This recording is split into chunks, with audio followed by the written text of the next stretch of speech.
Hello students, पहल academy में आपका स्वागत है। तो अपन जो प्रीवियस ईयर क्वेश्चंस की जो सीरीज लेके चल रहे हैं अभी, तो उसी के 7वें दिन में आपका स्वागत है। आज अपन देखेंगे ज्योग्राफी। पिछले लेक्चर में अपन ने देखा था वर्ल्ड ज्योग्राफी कुछ क्वेश्चंस जो प्रीवियस ईयर में आए हुए हैं।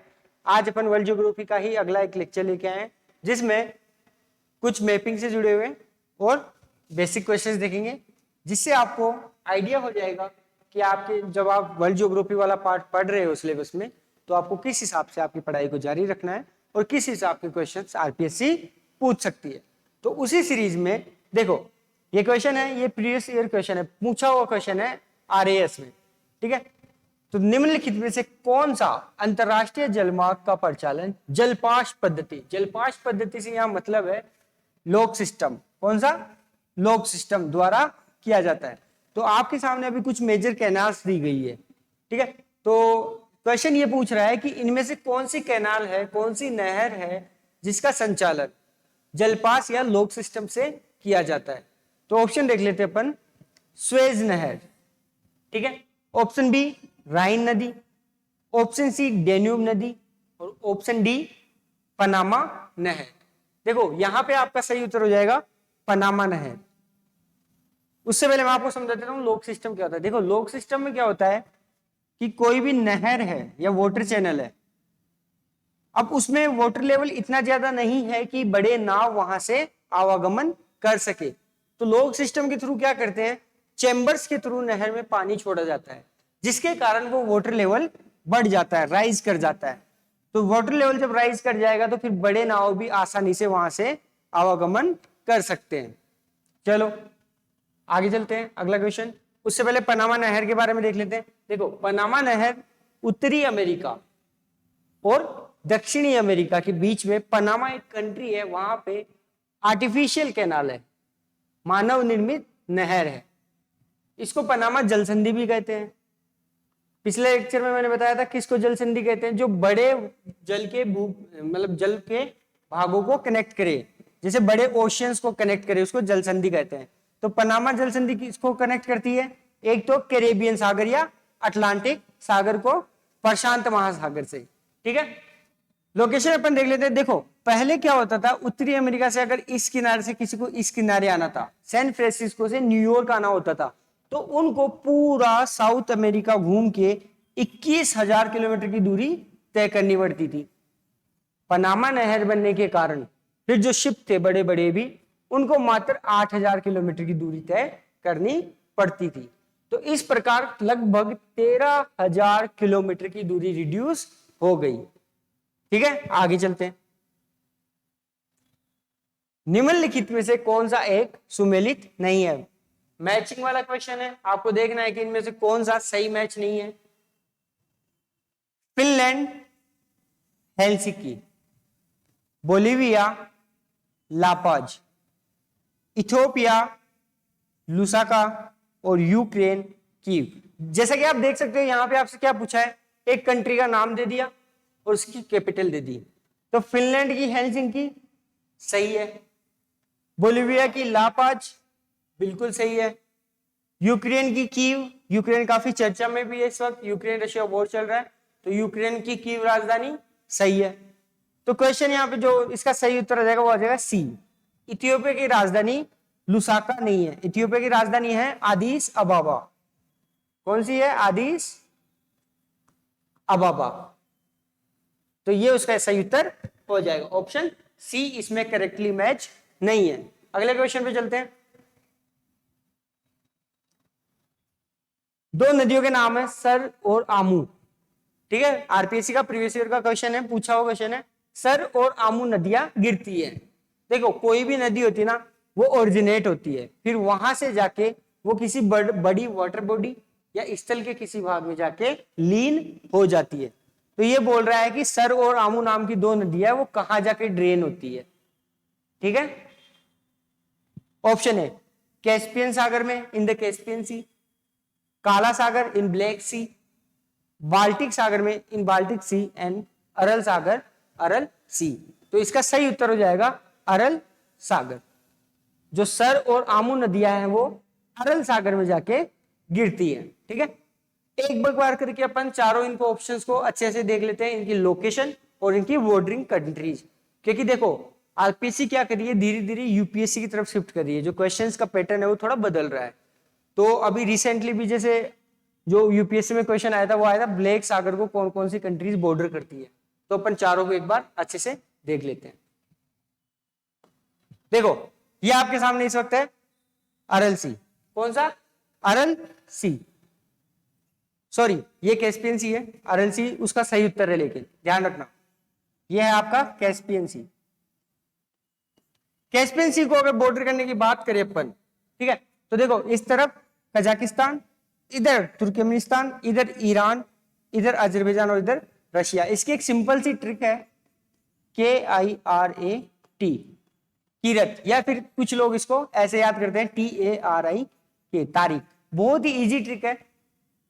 तुर्कमेनिस्तान, अजरबैजान, रशिया, आई से ईरान और के से कजाकिस्तान, कैस्पियन सागर को ये 5 कंट्री बॉर्डर करती है। आगे चलते हैं। फिर बात आती है ब्लैक सी की, काला सागर। कौन सा? ब्लैक सी, काला सागर। इसको भी लगभग 6 कंट्री बॉर्डर करती है चारों तरफ से। देख लेते हैं कौन कौन सी। देखो मैप में देखो ना, आपको आसानी से दिख जाएगा। रशिया, यूक्रेन, रोमानिया, बुल्गारिया और टर्की। इसकी भी एक ट्रिक बना रखी है अपन ने, वो है टर्किश बर्गर। देखो टर्किश तो तुर्की हो गया, ठीक है, उसके बाद बी से बुल्गारिया, यू से यूक्रेन, आर से रशिया, जी से जॉर्जिया और आर से रोमानिया। ये क्वेश्चन अभी जस्ट यूपीएससी में भी पूछा गया है, जो 2023 का यूपीएससी प्रीलिम्स था उसमें ये क्वेश्चन पूछा हुआ है। ओके आगे चलते। फिर आ जाता है आपका बाल्टिक सी, बाल्टिक सागर। देखो बाल्टिक सागर की अगर आप लोकेशन देखोगे तो यूरोप में जो स्वीडन है उसके नीचे की तरफ आपको ये देखने को मिलेगा। बात करें इससे कितनी कंट्रीज बॉर्डर करती है, तो लगभग 9 कंट्रीज से बॉर्डर करती है। कितनी? 9। सारी देख लेते हैं एक बार। रूड, जर्मनी, सेल, पोलैंड एंड फिनलैंड। याद करने के लिए एक ट्रिक है, आप अपने हिसाब से कुछ भी बना सकते हो, ठीक है। अपन ने ये देखी है Russia, Denmark, Germany, Sweden, Estonia, Latvia, Lithuania, Poland and Finland. Trick क्या थी? रूड, RU से रशिया, DE से Denmark, Germany, then SELL, S से स्वीडन, E से एस्टोनिया, L से लातविया और L से Lithuania and Poland and Finland हो गया आपका, ठीक है। तो कितनी कंट्रीज हो गई? 9 कंट्रीज। फिर आ गया आपका अरल सी, जो क्वेश्चन का आंसर था, जिसमें सर और आमू नदियां गिरती है। अरल सी कजाकिस्तान और उज्बेकिस्तान के बीच में एक छोटा सा सागर है और ये अब सिकुड़ता जा रहा है, ठीक है, सूखता जा रहा है। यूपीएससी में भी ये क्वेश्चन पूछा हुआ है अरल सी, ठीक है। तो ये ध्यान रखना इसकी लोकेशन। कजाकिस्तान से रिलेटेड एक और महत्वपूर्ण तथ्य यह है कि यह पूरी दुनिया का सबसे बड़ा स्थल आबद्ध देश है। लैंडलॉक्ड कंट्री की अगर बात आए कि which one of the following is the largest landlocked country of the world, दुनिया की सबसे बड़ा स्थल आबद्ध देश कौन सा है, तो वो है कजाकिस्तान। इसी प्रकार कौन सा ऐसा महाद्वीप है जिसमें कोई भी लैंडलॉक्ड कंट्री नहीं है, स्थलाबद्ध देश नहीं है, ऐसा कोई देश नहीं जो चारों तरफ स्थल से घिरा हो? तो देखो नॉर्थ अमेरिका और ऑस्ट्रेलिया, दोनों महाद्वीपों में ऐसी कोई भी, मतलब ऑस्ट्रेलिया खुद में एक देश है और महाद्वीप भी है, पानी से घिरा हुआ है, और नॉर्थ अमेरिका में कोई भी कंट्री लैंडलॉक्ड नहीं है। चलो आगे चलते हैं। स्तंभ ए में दी गई झीलों को स्तंभ बी में उनके देशों के साथ सुमेलित कीजिए। लेक्स के नाम दे रखे हैं आपको, कंट्रीज के नाम दे रखे हैं। ऑप्शन है बेकाल झील है, उसको मैच करना है, फिर सुपीरियल झील, फिर लोच और फिर विक्टोरिया।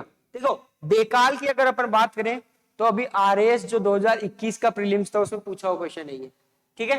बेकाल की अगर बात करें तो वहां पूछा हुआ है, एक ऑप्शन में था ये। तो बेकाल जो है वो रशिया में है। कहां पे है लेक बेकाल? रशिया में है। उसके बाद देखो सुपीरियर, अगर आपने वर्ल्ड ज्योग्राफी पढ़ी है तो लेक सुपीरियर इज फेमस, दुनिया के सबसे बड़ी सतही जल वाली झील है।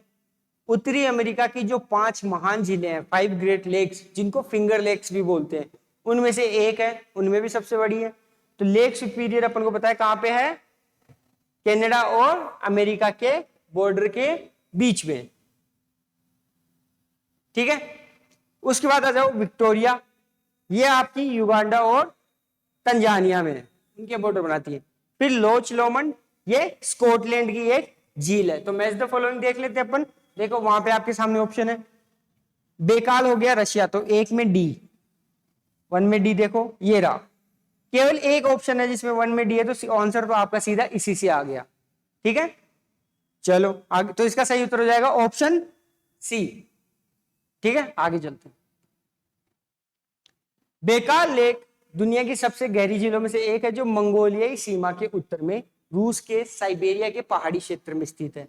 सुपीरियर की बात करें तो अमेरिका की महान झीलों और मीठे पानी की झीलों में सबसे बड़ी है। सतह क्षेत्र के हिसाब से दुनिया की सबसे बड़ी और आयतन के हिसाब से तीसरी सबसे बड़ी झील है। कौन सी? Lake superior.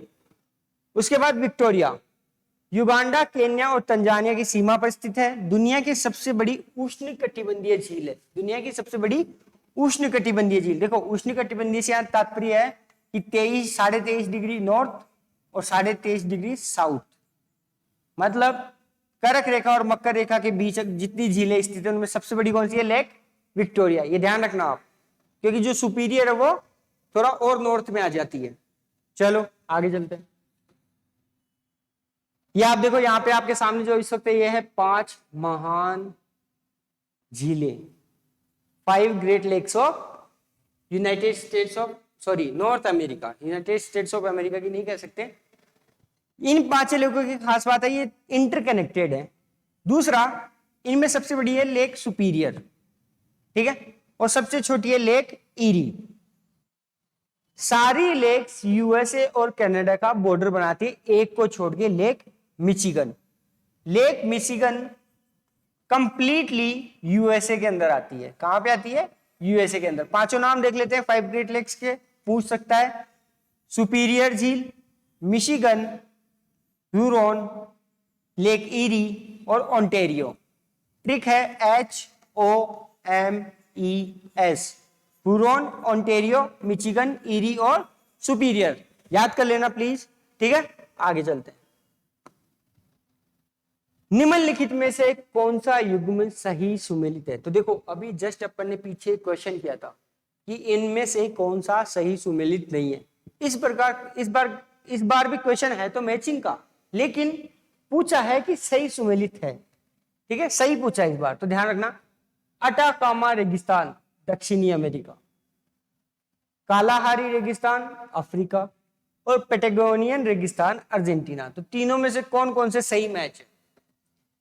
ऑप्शन है 1 और 2, ऑप्शन बी 1 और 3, ऑप्शन सी 1, 2, 3 और ऑप्शन डी केवल 2। अब आप चाहो तो वीडियो को एक बार पॉज करो, खुद से सोचो और उसको आंसर को टिक कर लो, ठीक है। मैं आंसर बताने जा रहा हूं आपको। इसका सही उत्तर है ऑप्शन सी 1, 2 एंड 3, तीनों सही मैच है, ठीक है।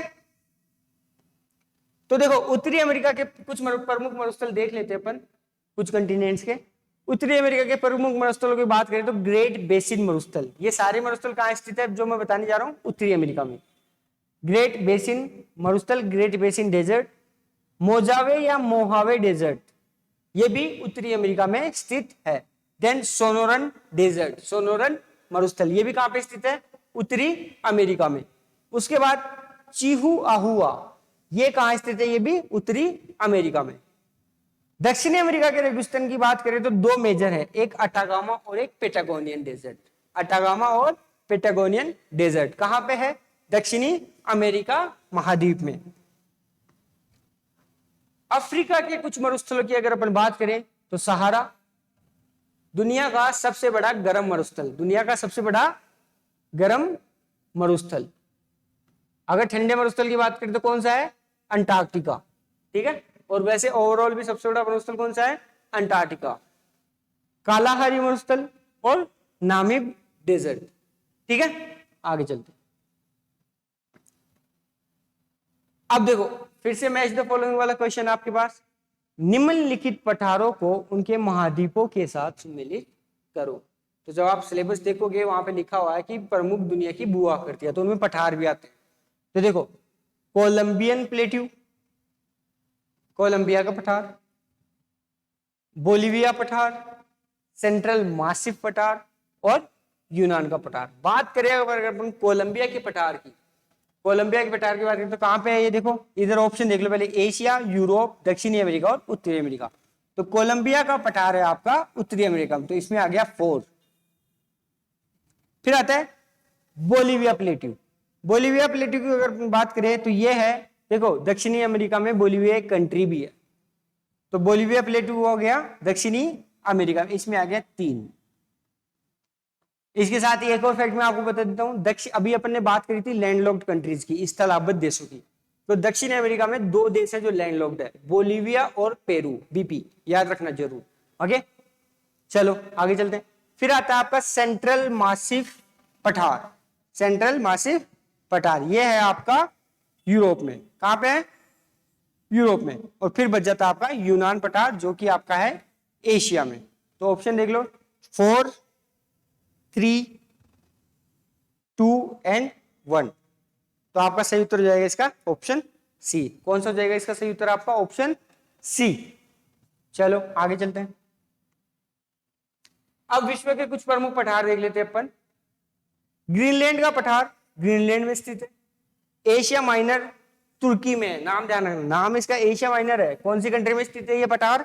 तुर्की में। एनातोलिया का पठार भी तुर्की में है, फेमस है काफी। मेसेटा का पठार जो स्पेन है, अभी अपन ने पिछले लेक्चर में भी एक क्वेश्चन देखा था, उसमें ये करेक्शन भी कर लेना, मेसेटा का पठार स्पेन में है। चियापास पठार दक्षिणी मैक्सिको, जो साउथ मैक्सिको है वहां पे चियापास प्लेट्यू है।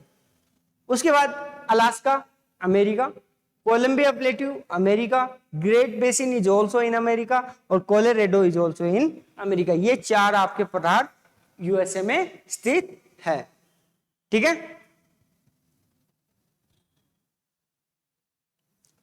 उसके बाद आगे चलते हैं अपन। मैच द फॉलोइंग, फिर से मैच द फॉलोइंग का क्वेश्चन है, अच्छी प्रैक्टिस हो जाएगी आपकी। देखो यहां पे इन्होंने क्या कर रखा है, जब आप वर्ल्ड ज्योग्राफी पढ़ते हो तो विश्व के जो प्रमुख नगर है तो वो किन किन नदियों के किनारे बसे हुए हैं, यह आपको याद रखना जरूरी हो जाता है। तो देखो यहाँ पे आपको मेजर सिटीज दे दी, ओके, और यहाँ पे दे दी आपको रिवर्स। ओके, तो बात करते हैं पेरिस की। ठीक है, पेरिस की अगर अपन बात करें तो ये कहां पे स्थित है, कौन सी नदी के किनारे स्थित है? याद है आपको? ये स्थित है शोन रिवर या सीन नदी। पेरिस कहां स्थित है? शोन या सीन नदी के किनारे। फिर बात करें अपन जिनेवा। जिनेवा कहां स्थित है?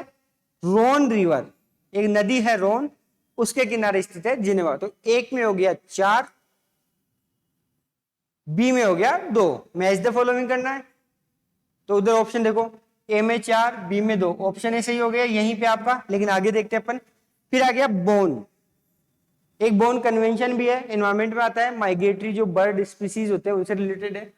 तो बोन है वो आपका राइन नदी के किनारे है। कहां पे है? राइन एक रिवर है उसके किनारे। और कीव जो कि यूक्रेन की राजधानी है वो आपकी नीपर नदी के किनारे। कौन सी नदी के किनारे है? नीपर। स्पेलिंग इसकी डी से स्टार्ट होती है तो कंफ्यूज मत होना। ओके, चलो आगे चलते हैं। दुनिया के कुछ बड़े बड़े शहर देख लेते हैं और किस नदी के किनारे स्थित है ये देख लेते हैं। बगदाद जो कि इराक है उसमें है, टिग्रिस या टाइग्रिस रिवर के किनारे है। बर्लिन जर्मनी में है, पता है सबको, स्प्री रिवर, इंपोर्टेंट है, मार्क कर लेना, पूछ लेगा। पर्थ ऑस्ट्रेलिया में है, स्वान रिवर के किनारे। इसी प्रकार आपको यहाँ पे रिवर्स भी याद कर लेने की कौन सी कंट्री से होकर बह रही है। फिर वॉर्सा पोलैंड में है, विस्चुला रिवर के किनारे। असवान मिस्र नील नदी के किनारे, एक असवान बांध भी है वहां पे। ठीक है, असवान डैम काफी चर्चा में रहा था कुछ साल पहले। सेंट लुइस यूएसए में है, मिसिसिपी रिवर के किनारे। रोम इटली में है, टाइबर रिवर के किनारे। कौन सी नदी? टाइबर। फिर पेरिस अभी अभी अपन ने देखा जो कि शीन रिवर के किनारे है। लंदन टेम्स नदी के किनारे, सबको पता है। मॉस्को रशिया मोस्कावा रिवर के किनारे है। प्राग विंतावा रिवर के किनारे है। बोन जर्मनी अभी अभी अपन ने देखा राइन नदी के किनारे है। खार्तूम जो कि सूडान में है, नाइल रिवर या नील नदी के किनारे है। काहिरा जो कि मिस्र में है, वो भी नील नदी के किनारे है। और ब्यूनोस आयर्स अर्जेंटीना की राजधानी, वो ला प्लाटा रिवर के किनारे स्थित एक नगर है। ठीक है, तो ये हो गया आपके वर्ल्ड ज्योग्राफी के पिछले 10 सालों के जो आए हुए क्वेश्चन थे वो। अगले लेक्चर में अपन कोशिश करेंगे वर्ल्ड ज्योग्राफी के कुछ क्वेश्चन, और अब इंडियन पे शिफ्ट करेंगे अपन। जो अगला लेक्चर होगा आपका ज्योग्राफी का, उसमें इंडियन ज्योग्राफी से रिलेटेड क्वेश्चन अपन लेके आएंगे। तो तब तक के लिए थैंक यू, और do watch the videos, share with your friends, आपके दोस्तों के साथ शेयर करो, उनको भी हेल्प मिलेगी। और रेगुलर डेली आपको एक नया वीडियो पहल एकेडमी के इस चैनल पे आपको शाम को 6 बजे एग्जैक्ट मिल जाएगा। तो करते रहिए तैयारी। Thank you so much. और भी कोई क्वेरी हो तो आपके पास मोबाइल नंबर है, टेलीग्राम चैनल है, इंस्टाग्राम है, यूट्यूब पे भी आप कमेंट कर सकते हो और हमें पूछ सकते हो। तो थैंक यू सो मच, मिलते हैं अगले लेक्चर में। Thank you.